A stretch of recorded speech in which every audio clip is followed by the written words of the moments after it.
What's up, guys?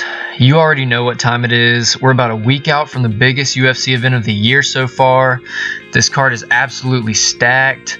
But before we get into those predictions, I'd like to talk about last night's card and review my predictions on that briefly. If you listened to me, then you should have had a great night last night. If you bet, you should have made some good profits. So let's get into that review. If you want to skip me talking about that, you can. I'm going to put timestamps in the description, so you can skip all around this video to wherever you want to go. But right now, we're going to review last night's card.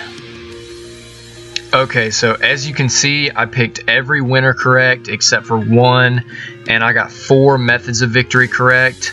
I'd say it was a pretty good haul. I got a really good payoff. I don't know how many of you guys bet, but if you listen to my Colby Covington prediction, then you probably got a decent profit. I'm pretty sure I said that if you want to be risky, pick Colby Covington at all, but if you want to be super risky, pick him by knockout. I was trying to be extremely risky, obviously, but he still won, so I was happy with that. Also, if you listen to me and happen to pick Pedro Munhoz by submission, I know a very low percentage of people selected that, so the profit was probably pretty high. My exact prediction was Pedro by submission in the second. He happened to get it done in the first, which surprised everyone, but kudos to him for that. He did a great job. I feel like he should have gotten some type of performance of the night bonus, but that went to Derek Brunson. I guess Derek also deserved it, but it was still a great performance by Pedro Munhoz. Speaking of Derek Brunson, that fight went pretty much exactly like I expected it to. My prediction was Derek Brunson by knockout in the second, so I was giving Lyoto a round to survive, but he proved to me that I should not have given him that round.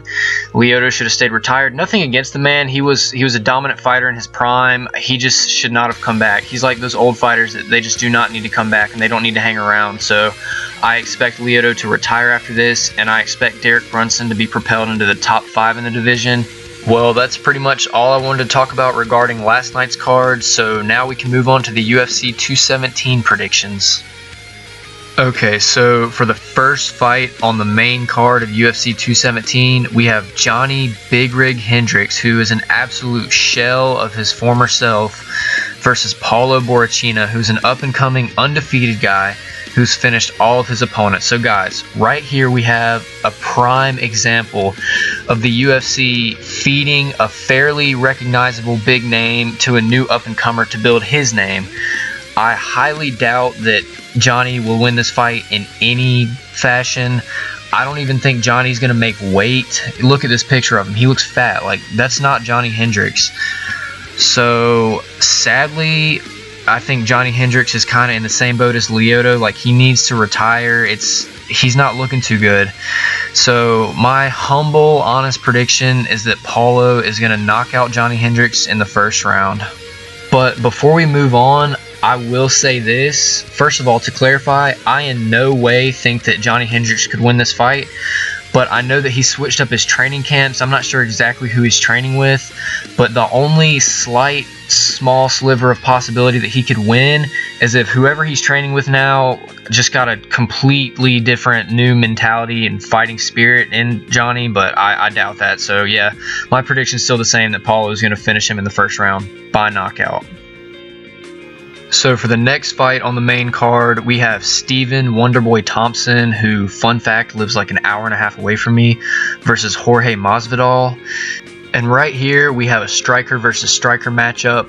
However, Steven Thompson is more of a point karate style striker. He does have knockouts on his record, but his main goal is to just get positioning in his striking.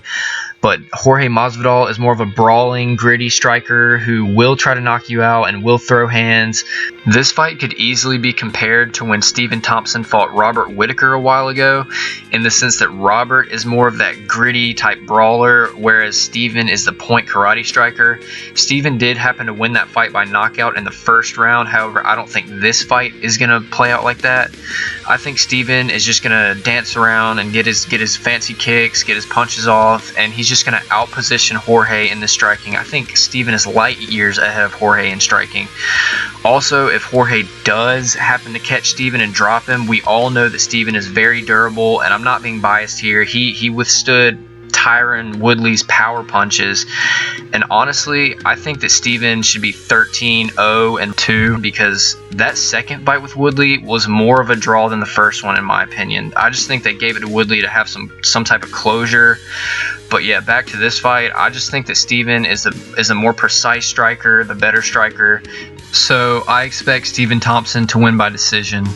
Next up, we have our first out of 3 title fights, which is pretty cool. We have Joanna Jędrzejczyk versus Rose Namajunas.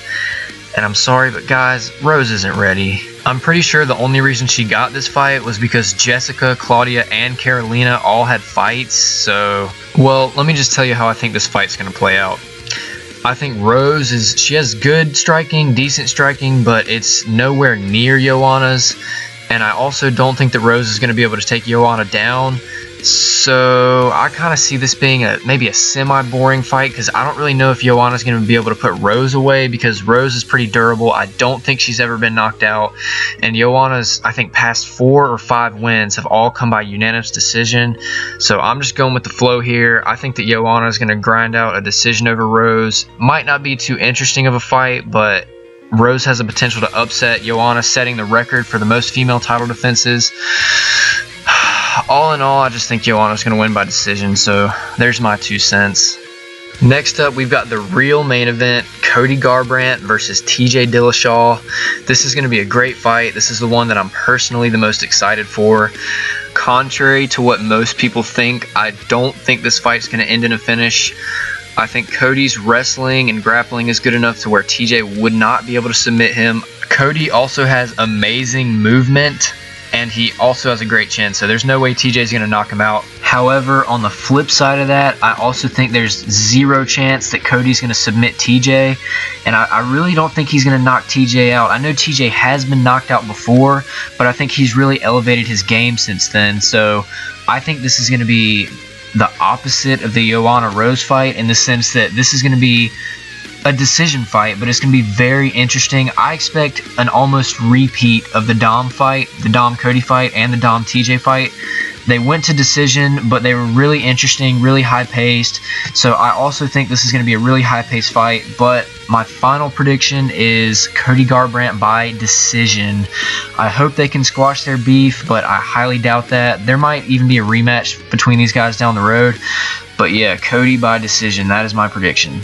Finally, we have the main event, Michael the Count Bisping, who is the current 185 champion, versus George Rush St. Pierre, who was once the welterweight champion, arguably the best welterweight of all time, but he's been gone for 4 years and he's moving up a weight class, which in my opinion will be the deciding factor of this fight.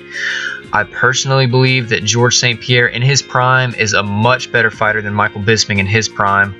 These guys are in the same age range, and I would say that they're both out of their prime. However, I believe in ring rust, and George has been gone for 4 years, so I definitely think there's going to be a lot of acclimating to the circumstances that he has to account for. It would have been one thing if he would have been fighting throughout that whole time and moving up a weight class, but he's been gone for 4 years on top of moving up a weight class and fighting the champion. Personally, I want George to win, but I really don't see things going in his favor. I know that he's been boxing a lot lately, but I feel that if he tries to box, he's going to get knocked out. I don't know if he's going to be able to take Michael Bisping down because Michael's obviously going to be prepared for takedowns because that's what George is known for, that wrestling. Y'all got to realize that my predictions aren't necessarily who I want to win. They're who I think is going to win. That's how I keep it the most honest and true. I really don't want George to lose. He's such a nice guy, but I just see him going in there and getting knocked out early. That's all I see. So my prediction is Michael Bisping to knock out George St. Pierre in the 2nd round. Well, that's going to be it for these predictions. I really hope you guys enjoyed the video. I hope I can help you guys out. Really appreciate you watching it. Also, if you happen to disagree with any of my predictions or methods of victory or anything like